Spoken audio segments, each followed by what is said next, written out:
Hello everyone, hope you all are doing good. Welcome back to Learnify. The topic that we are going to cover today in this video is liberal feminism. सबसे पहले देखते हैं कि liberal का मतलब क्या होता है। लिबरल का बेसिक अगर हम डिक्शनरी मीनिंग दें, प्रिविलेज और फ्रीडम।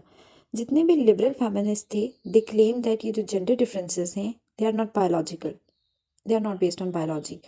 कि अगर हम जेंडर डिस्क्रिमिनेशन की बात करते हैं या जेंडर डिफरेंसेस की बात करते हैं या जेंडर इनइक्वालिटी की बात करते हैं, तो उसमें हम बायोलॉजिकल बेसिस पे डिफरेंसेस की बात नहीं करते हैं, बल्कि हम अपॉर्चुनिटीज़ की बेसिस पे बात करते हैं कि जो दोनों जेंडर्स हैं, मेल एंड फीमेल या मेन एंड वुमेन, उनको इक्वल अपॉर्चुनिटीज़ नहीं दी जाती।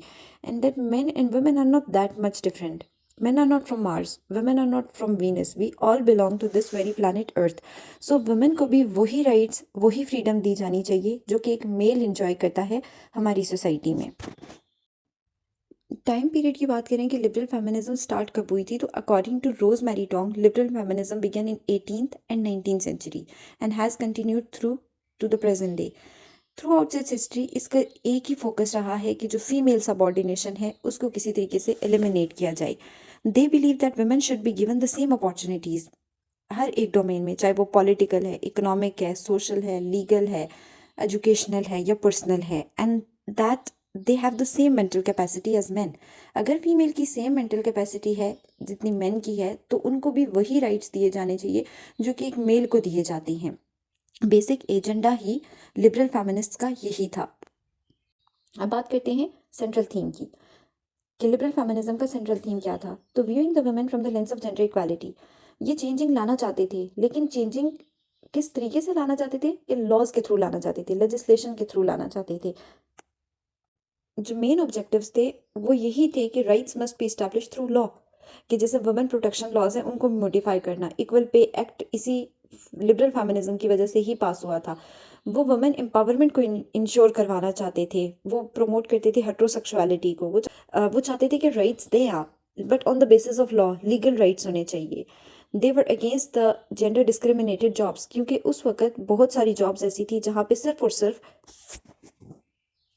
मेल जो है वो एंटर कर सकता था।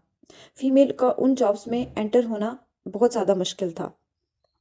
अब ये चाहते थे कि चेंज लाना है। चेंज लाना है, कैसे लाना है? लॉ के थ्रू लाना है। तो उस वक्त जॉन स्टुअर्ट मिल और हैरियट टेलर जो उनकी वाइफ थी, उन्होंने मैरी वॉलस्टोनक्राफ्ट की वर्क को ही ज्वाइन किया था। इसके नोटेबल एडवोकेट्स की बात करें तो मैरी वॉलस्टोनक्राफ्ट है, जॉन स्टुअर्ट मिल है, बेटी फ्राइडन है, रेबेका वॉकर है। तो जॉन स्टुअर्ट मिल और उनकी वाइफ ने जब मैरी वॉलस्टोनक्राफ्ट के काम को ही ज्वाइन किया था, तो उन्होंने ये बात की थी कि वुमेन अपनी डिजायर्स को परसू करें। मैरी वॉलस्टोनक्राफ्ट ने बेसिकली एक बुक लिखी थी, the vindication of rights of women. उसमें वो ये कहती हैं कि women are the first and foremost rational being है, ह्यूमन बीइंग है, and not a sexual being, and they are capable of governing themself. और अगर आप उनको उनके नेचुरल राइट्स नहीं दे रहे हैं, तो आप ये प्रूव करें कि वो एक रैशनल क्रिएचर नहीं है।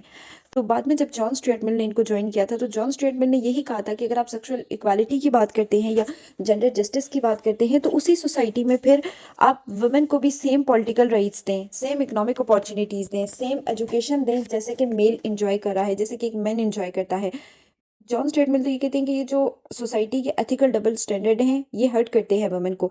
John Stuart mill even challenge the man allies intellectual superiority. बाद में ये हुआ था कि 19th सेंचुरी में ही सफरेज मूवमेंट स्टार्ट हुई थी। John Stuart Mill and Harriet Taylor, उनको ये लगता था कि वुमेन को अगर इक्वल राइट्स देने हैं, मेन के बराबर लाना है, इक्वालिटी देनी है, इक्वल अपॉर्चुनिटीज़ देनी है, तो सफरेज बहुत ज़्यादा ज़रूरी है। वो कहते थे कि अगर वोटिंग राइट्स लोगों को दिए जाएं, तो उनके पास वो पावर आ जाती है कि ना सिर्फ वो अपने पॉलिटिकल व्यूज़ को एक्सप्रेस कर सकते हैं, बल्कि वो चेंज ला सकते हैं, सिस्टम में चेंज ला सकते हैं, स्ट्रक्चर्स में चेंज ला सकते हैं, एटीट्यूड में चेंज ला सकते हैं, और वो कंट्रीब्यूट कर सकते हैं। जो कुछ गलत उनके साथ हो रहा है, चाहे वुमेन ऑपरेशन उनके साथ हो रहा है, वो उसके अगेंस्ट भी आवाज़ उठाएंगे, और अगर किसी और के साथ हो रहा है तो उसके अगेंस्ट भी वो आवाज़ उठा सकते हैं।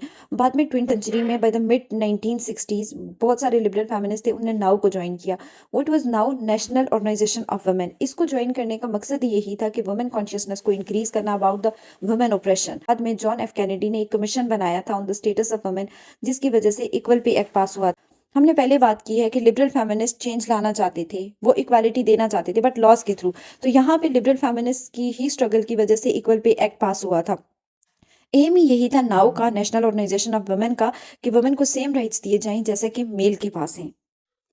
मेन फीचर्स देखते हैं कि लिबरल फेमिनिज्म के मेन फीचर्स क्या थे? सबसे पहले तो they focus on individual autonomy, individual rights पे फोकस कर रहे थे। वो कहते थे कि power should be in the hand of individual to change the things. और अगर एक इंडिविजुअल के हाथ में अगर एक इंडिविजुअल के हाथ में आएगी power, then change is automatic. उसके अलावा ये कहते हैं कि जो जॉब मार्केट है वहाँ पे मेन एंड वुमेन को इक्वल अपॉर्चुनिटीज दी जानी चाहिए, जॉब के लिए भी, और पे भी इक्वल होनी चाहिए। Equal pay for equal work होना चाहिए कि अगर मेल सेम काम कर रहा है, फीमेल सेम काम कर रही है, तो उनको इक्वल पे किया जाना चाहिए। थर्डली वो ये कह रही थी कि जो चेंज लाना है वो एक्ट्स के थ्रू लाना है, वो लॉ मेकिंग के थ्रू लाना है, और कॉन्शियस रेजिंग होनी चाहिए। कॉन्शियस रेजिंग कैसे करनी है? प्रॉपर्ली आपने जो आर्टिकल्स है उनके थ्रू करनी है, कॉलम्स के थ्रू करनी है, एजुकेशनल ब्लॉग्स के थ्रू करनी है। तो ये जो चेंजिंग लानी है जितनी भी है, लिबरल फेमिनिज्म का पूरा एजेंडा इसी चीज़ के अराउंड रिवॉल्व करता है कि जो भी चेंजिंग होगी वो लॉ के थ्रू आएगी।